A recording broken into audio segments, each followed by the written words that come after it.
नमस्कार, मैं हूँ नेहा सक्सेना और स्वागत है आपका मेरे चैनल में बच्चों। आज हम देख रहे हैं गृह विज्ञान का पार्ट नंबर 6 कक्षा 12 का, जिसका नाम है वयस्कावस्था और वृद्धावस्था।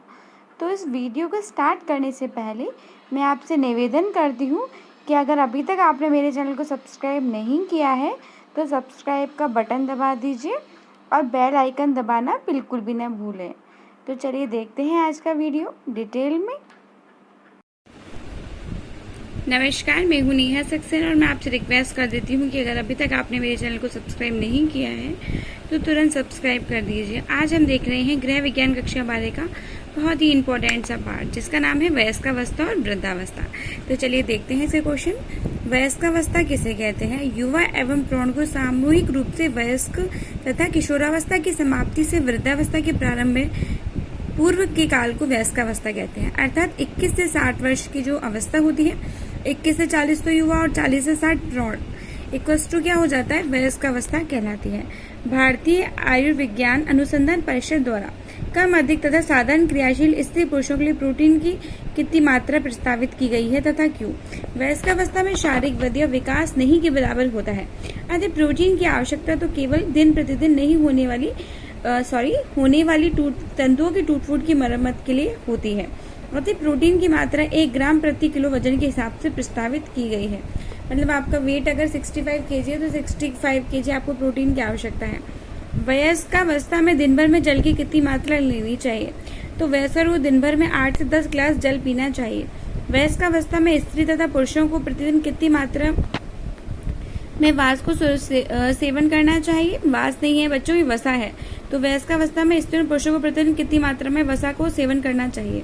तो स्त्री और पुरुषों को प्रति 20 ग्राम वसा का सेवन करना चाहिए। ठीक है।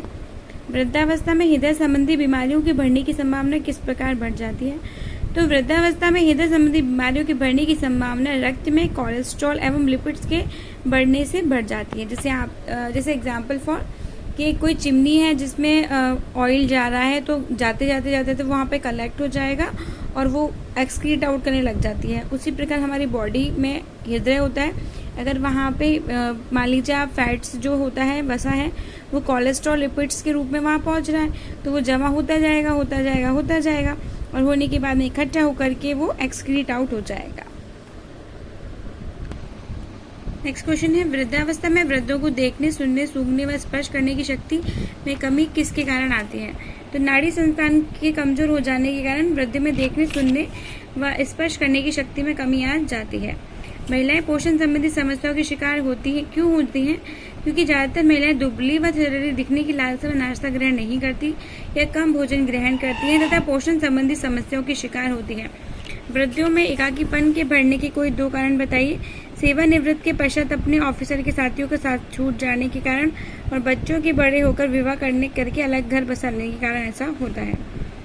वृद्धों के उदासीनता बढ़ाने वाले कारक बताइए। उदासीनता मतलब उनका बिहेव न्यूट्रल हो जाता है।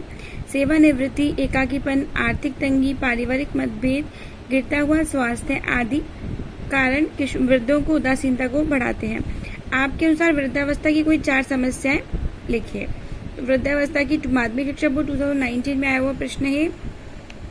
तो पहली बात है, वृद्धों को जोड़ों की क्रियाशीलता में कमी आने से इसमें दर्द रहता है तथा उठने, बैठने, चलने फिरने में तकलीफ होती है। वृद्धावस्था में नाड़ी संस्थान कमजोर हो जाता है, जिससे देखने, सूंघने, सुनने की शक्ति क्षीण हो जाती है। वृद्धावस्था में हृदय संबंधी बीमारियों की संभावना रक्त में कोलेस्ट्रॉल व लिपिड्स के स्तर बढ़ने से बढ़ जाता है। वृद्धावस्था में रोग प्रतिरोधक क्षमता मतलब इम्यूनिटी पावर होती है, वो कम होने के कारण अनेक रोगों के संक्रमण जल्दी होने लगता है। वृद्धावस्था में दांत गिरने लगते हैं तथा मुंह पोपला हो जाता है तथा सामान्य भोजन करने व स्पष्ट बोलने में भी कठिनाई आती है। नेक्स्ट है, युवावस्था से आप क्या समझते हैं? माध्यमिक शिक्षा बोर्ड मॉडल टेस्ट पेपर 2017-18 में आया हुआ है। युवावस्था 21 से 40 वर्ष तक की रहती है, इसे युवावस्था कहते हैं। इस अवस्था के दौरान युवा विशिष्ट जीवन लक्ष्यों को निश्चित रूप से चुनाव कर लेता है और अपनी शक्तियों को अपने निर्धारित लक्ष्य को प्राप्त करने में लगाता है। युवावस्था में युवक युवतियां अपने जीवन में स्थिरता लाने के लिए उपयुक्त साथी का चुनाव कर विवाह कर गृहस्थी बसाते हैं। युवावस्था में शारीरिक और मानसिक श्रम करते हुए थकान व तनाव झेलते हुए युवक युवतियां अपनी सामंजस्य बिठाते हैं। यही अवस्था आर्थिक उत्पादन की भी अवस्था है। वृद्धावस्था को हास की अवस्था क्यों कहा जाता है? माध्यमिक शिक्षा बोर्ड 2018 में आए हुए हैं। क्वेश्चन इस तरीके से ही आते हैं, आप इस बात को समझ लीजिए। मानव जीवन के विकास क्रम में वृद्धावस्था उम्र का आखिरी पड़ाव होता है। हास मतलब होता है कि डिग्रेडेशन की अवस्था होती है, मतलब इसमें नकारात्मक स्थिति आ जाती है, चाहे आप फिजिकल ले लो, मेंटल ले लो, सोशल ले लो, ऑल ओवर अपन देख सकते हैं। शिशु के जन्म से होने वाले जीवन चक्र वृद्धावस्था के बाद मृत्यु पर खत्म होता है। शैशवावस्था मानव जीवन का प्रातःकाल है, तो वृद्धावस्था उसका जीवन संध्या है, जो कि बहुत धीरे, गंभीर एवं शांत होती है तथा मृत्यु रूपी रात्रि के सन्नाटे में विलीन हो जाती है। इस अवस्था में शरीर की निर्माण कार्य गति जो होती है वो नहीं के बराबर होता है, मतलब नेगेटिव ज़्यादा होता है। बॉडी का डेवलपमेंट, शरीर जीर्णशीर्ण होता है, इसमें हम हास की अवस्था भी कहते हैं। वृद्धावस्था में मनोवैज्ञानिक परिवर्तन, एक संक्षिप्त टिप्पणी लिखें। माध्यमिक शिक्षा बोर्ड 2018 में आया हुआ क्वेश्चन है। वृद्धावस्था में मनोवैज्ञानिक परिवर्तन, शारीरिक कष्टों के बढ़ती आर्थिक तंगी के चलते और अकेलेपन की मार में वृद्धावस्था में मानसिक परेशानियां गहरा जाती हैं। ज्यादातर वृद्ध चिड़चिड़े स्वभाव के हो जाते हैं, परिवार एवं समाज के स्वयं को अपमानित महसूस करते हैं और दुखी रहते हैं। जीवन के प्रति निराशावादी विचारधारा के चलते अधिकतर वृद्ध मनोवैज्ञानिक रूप से मानसिक अवसाद से ग्रसित हो जाते हैं। अतः वृद्धावस्था में जीवन की निरस्तरता और चिंताओं को कम करने और सामान्य शारीरिक और मानसिक स्वास्थ्य को बनाए रखने के लिए हल्के शारीरिक श्रम और मनोरंजन की व्यवस्था करना आवश्यक है। फिर नेक्स्ट है वृद्धावस्था की संवेगात्मक समस्याओं के बारे में लिखिए। आयु बढ़ने के साथ साथ वृद्धों में संवेगात्मक, ये भी बहुत इंपॉर्टेंट क्वेश्चन बनता है अब की बार का, क्योंकि वृद्धों की मानसिक पूछ चुका है, वो सामाजिक पूछ चुका है, शारीरिक पूछ चुका है, तो बचा संवेगात्मक मतलब इमोशनल क्या क्या प्रॉब्लम्स आने लग जाती है। तो आयु बढ़ने के साथ साथ वृद्धों की संवेगात्मक स्थिरता में भी तीव्र परिवर्तन आते हैं। उनकी संवेगात्मक अस्थिरता का एक मुख्य कारण है कार्यनिवृत्ति या सेवानिवृत्ति। वृद्धों को अपने बच्चों के ऊपर आश्रित रहने की स्थिति में समायोजन करना पड़ता है तथा यह स्थिति उनके लिए दुखदायी होती है। दूसरी, एकाकीपन, आर्थिक तंगी, पारिवारिक सदस्यों के बढ़ते मतभेद, गिरता हुआ स्वास्थ्य, संकुचित होता सामाजिक दायरा आदि कारक वृद्धों में उदासीनता को बढ़ाते हैं। उसमें भय, निराशा और उत्पीड़न की भावनाएं अधिक पाई जाती हैं। संवेगात्मक स्थिरता के लिए वृद्धों को चाहिए कि वे किसी न किसी प्रकार के रुचिपूर्ण कार्य में स्वयं को लगाए, अपने बच्चों की आवश्यकताओं को समझे तथा विभिन्न सामाजिक क्रियाकलापों में भाग ले। जरावस्था एवं जरत्व अपन कह सकते हैं। ये जरत्व और जरा बोल रखा है, जरावस्था बोल रखा है, जरत्व बोल रखा है, वो भी एक क्वेश्चन बनता है, तो आप इसको भी ढंग से देखिएगा। जरत्व और जरा में अंतर बताइए। तो जरत्व वृद्धावस्था की वह अवस्था होती है जिसमें हास धीमा और क्रमिक होता है तथा इसमें क्षतिपूर्ति की जा सकती है। यह अवस्था 50 से 65 वर्ष की आयु के बीच रहती है। जरा वृद्धावस्था के जरत्व की अवधि होती है। इसमें शरीर लगभग पूरी तरह से टूट जाता है और मानसिक अस्त व्यस्तता आ जाती है। सेवानिवृत्ति होने के बाद शरीर व्यक्ति को प्राय किन किन समस्याओं का सामना करना पड़ता है? सेवानिवृत्ति होने के बाद व्यक्ति को निम्न समस्याओं का सामना करना पड़ता है। पहली है शारीरिक समस्याएं। तो मेरे प्यारे बच्चों, अगर आपको एक और तरीका मैं बता रही हूँ, आप इस क्वेश्चन को थोड़ा सा अलग तरीके से देखिएगा। अगर परीक्षा में 2 नंबर का क्वेश्चन आ जाए तो शारीरिक समस्या क्या है, तो आप ये लिख सकते हैं। मानसिक क्या है, ये सब आप एक बार ऐसे भी देख लेना, वैसे भी देख लेना। पर ये पूछ रखा है किन किन समस्याओं का सामना करना पड़ता है, तो उसमें शारीरिक भी आएगी, सामाजिक भी आएगी, मानसिक भी आएगी, संवेगात्मक भी आ रहा है, सब आएगा। ठीक है, आर्थिक भी आएगी। तो शारीरिक समस्याएं, सेवानिवृत्ति की आयु तक व्यक्ति की वृद्धावस्था आ जाती है और इस अवस्था में उसे अनेक शारीरिक समस्याओं का सामना करना पड़ता है, जैसे कमजोरी, दांत गिरना, संक्रमण, हाथ पैरों में दर्द, अनिद्रा, सूंघने व स्वाद लेने की क्षमता में कमी, कमर तथा कंधों का झुकना आदि। इस उम्र में रोग प्रतिरोधक क्षमता की कमी होती है, जिससे कई प्रकार के संक्रामक रोग उसे घेर लेते हैं। सामाजिक समस्याएं, सेवानिवृत्ति के बाद व्यक्ति के सामाजिक स्तर का जीवन का जो दायरा ऑफिस के साथियों के साथ छूट जाने के कारण स्थिति सीमित हो जाती है। व्यवसायिक मित्र इकट्ठे नहीं हो पाते हैं, इसके कारण उनके जीवन में सामाजिक क्रियाकलापों में सक्रियता कम हो जाती है।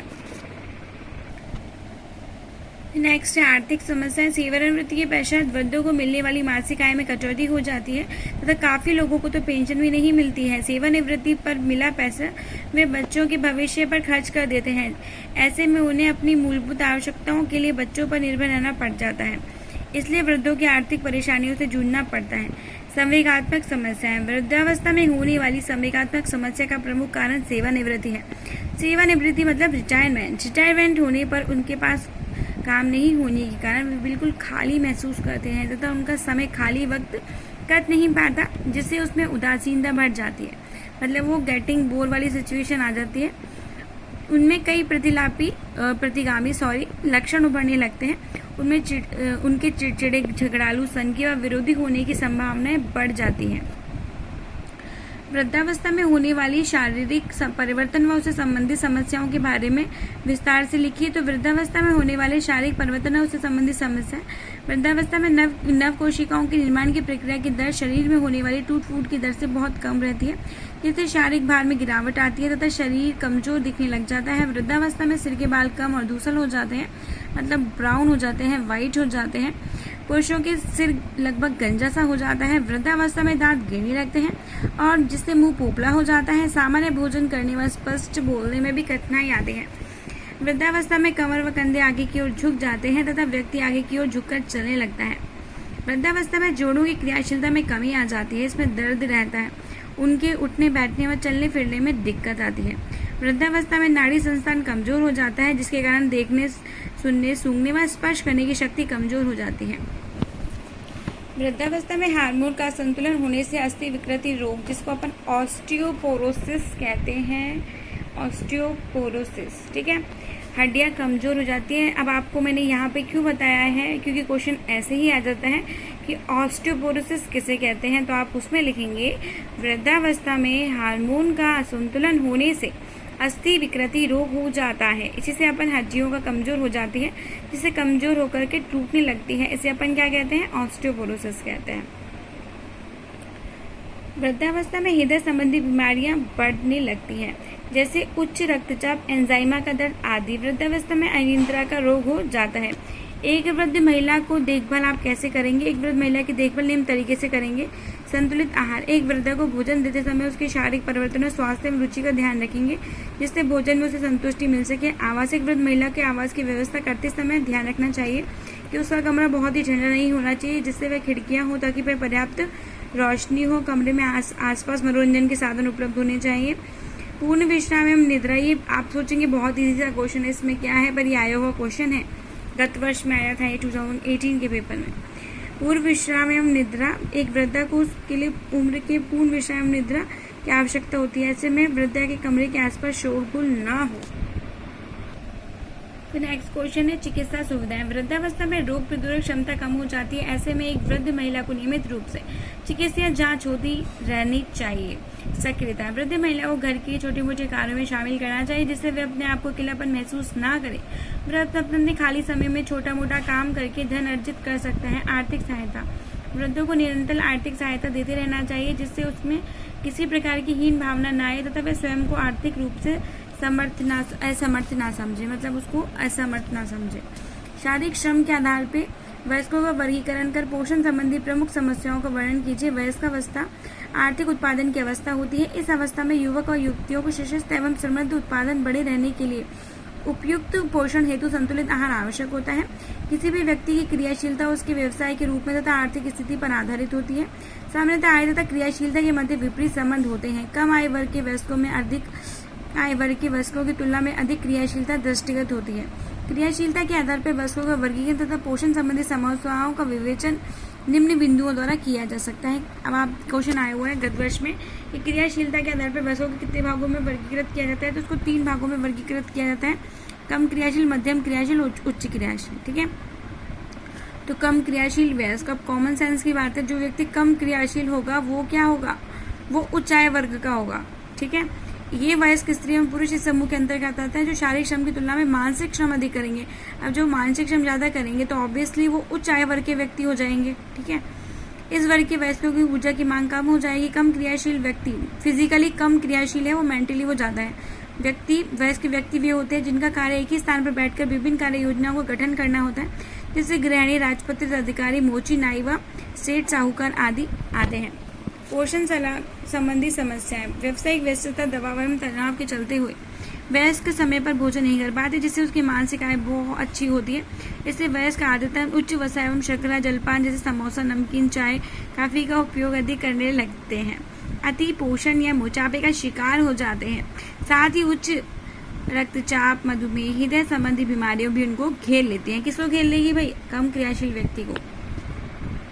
क्यों घेर लेगी? क्योंकि उसका फैमिली पैटर्न ये है, ईटिंग पैटर्न ये है, वो कोई बहुत अच्छा अधिकारी है या बैठने का वो काम कर रहा है, शारीरिक श्रम कम कर रहा है, मानसिक ज़्यादा कर रहा है, तो ऑब्वियस सी बात है कि वो इन चीज़ों को इंटेक करेगा तो एज इट इज़ उसकी बॉडी को लग जाएगी, और बॉडी को लगेगी तो उच्च रक्तचाप, हाई ब्लड प्रेशर भी होगा, डायबिटीज़ भी होगी, हार्ट डिजीज़ भी होगी, ये सब। मध्यम क्रियाशील वयस्क, वे वयस्क स्त्री पुरुष इस समूह के अंतर्गत आते हैं जिन्हें शारीरिक व मानसिक दोनों रूप से श्रम करना होता है। इन दोनों की ऊर्जा की मांग मध्यम होती है। इन्हें कुम्हार, सुनार, खादी, ड्राइवर व कामकाजी महिलाएं आती हैं। पोषण संबंधी समस्या। इस समूह की आय संबंधी जो मध्यम की देखते हुए भी ये भोजन की पर्याप्त व्यय करने की स्थिति में होते हैं, किंतु ये अधिक व्यस्तताएं पोषण की स्थिति में अज्ञानता व उपेक्षा के कारण कुपोषण के शिकार हो जाते हैं। इस समूह के युवक युवतियां जानबूझकर शारीरिक काया के लालच में सामान्य से कम भोजन ग्रहण करते हैं, जिससे पोषण संबंधी समस्याओं से ग्रसित हो जाती हैं। अति क्रियाशील व्यक्ति है, ये वयस्क स्त्री पुरुष इस समूह के अंतर्गत आते हैं जो कठिन शारीरिक श्रम करते हैं। इस समूह के खान श्रमिक, कुली, रिक्शा चालक, लकड़हारा, पत्थर तोड़ने वाले मजदूर आते हैं। बच्चों, बहुत इंपॉर्टेंट वीडियोस चल रहे हैं, इनको लगातार आप जरूर देखिएगा और शेयर जरूर करिएगा अपने फ्रेंड्स के साथ। पोषण संबंधी समस्याएं। इस समूह के वयस्कों को अधिक श्रम करना पड़ता है, जिससे उनका अधिक पौष्टिक आवश्यकताओं में वृद्धि होती है, लेकिन उनकी आय कम होने का 60 से 70% भोजन पर खर्च करने के कारण आवश्यकता के अनुरूप इनकी पौष्टिक आवश्यकताओं की पूर्ति नहीं हो पाती। कम भोजन के कारण इस वर्ग में लोगों को अल्प पोषण की समस्या पाई जाती है। वृद्धावस्था में होने वाली आर्थिक समस्या, उनका निराकरण लिखिए। तो वृद्धावस्था में होने वाली आर्थिक समस्याएं आप तो समझ गए होंगे कि व्यक्ति सेवानिवृत्त हो गया, रिटायर्ड हो गया, उसको दूसरों पर आश्रित रहना पड़ता है, तो उसके रिगार्डिंग आप इसको लिखेंगे। अब आप समझिए कैसे लिखेंगे। वृद्धावस्था में होने वाली आर्थिक समस्या इस प्रकार है। उम्र बढ़ने के साथ साथ व्यक्ति की उत्पादन शक्ति पहले की अपेक्षा घटती जाती है। उसका घटता हुआ बल व शक्ति उसकी अभिप्रेरणा को क्षीण कर देते हैं। समाज वृद्धियों के कारण करने की अपेक्षाकृत कम मौका देते हैं। सेवानिवृत्ति व्यवस्था का परिणाम है। सेवानिवृत्ति के पश्चात उसकी मानसिक आय कम हो जाती है। सेवानिवृत्ति पर मिला संचित धन भी कई बार बच्चों के कल्याण पर खर्च कर दिया जाता है, जैसे उनकी शिक्षा है या फिर उनकी मैरिज है या उनकी आवश्यकताओं पर खर्च कर देते हैं लोग, और उन्हें अपने मूलभूत आवश्यकताओं की पूर्ति के लिए भी दूसरों पर निर्भर रहना पड़ता है। बच्चों पर निर्भर रहना पड़ेगा भाई, पहले तो वो दे देंगे, बाद में उनको प्रॉब्लम क्रिएट हो जाती है। व्यवसाय में जमे पुरुषों का कार्यभार भी धीरे धीरे युवा बच्चों के द्वारा ग्रहण कर लिया जाता है, जब वृद्ध आर्थिक तंगी से शिकार हो जाते हैं। वृद्धावस्था में नित्य प्रतिदिन होने वाली बीमारियां तथा उनके निदान के लिए चिकित्सा व्यय बढ़ जाता है। इस प्रकार इस तरफ से वृद्धावस्था में आय के साधन कम और व्यय के साधन बढ़ जाते हैं। तो आप समझ गए होंगे, इसलिए उनको आर्थिक तंगी उठानी पड़ेगी। हाँ भाई, इसका निराकरण कैसे करेंगे, क्या करें अपन कि इससे निराकरण हो जाए। वृद्धावस्था में आर्थिक समस्याओं के निराकरण के लिए प्रमुख उपाय निम्नलिखित हैं। प्रत्येक व्यक्ति को अपने भविष्य में कुछ न कुछ पूंजी बचा कर रखनी चाहिए, ताकि वृद्धावस्था में आर्थिक तंगी से ना जूझना पड़े। सरकार को वृद्धों की आर्थिक सहायता प्रदान करने की व्यवस्था करनी चाहिए और परिवार के सभी सदस्यों को उसका विशेष ध्यान रखना चाहिए। वृद्धों को भी परिवार के युवाओं तथा बच्चों के साथ सामंजस्य रखना चाहिए। तो बच्चों, ये था आज का वीडियो। प्लीज़ प्लीज़ प्लीज़ पढ़ाई कीजिए, अच्छे अंक प्राप्त कीजिए और मुझे खुशखबरी दीजिए। कमेंट करके ज़रूर बताइएगा कैसा लगा video. Thank you so much.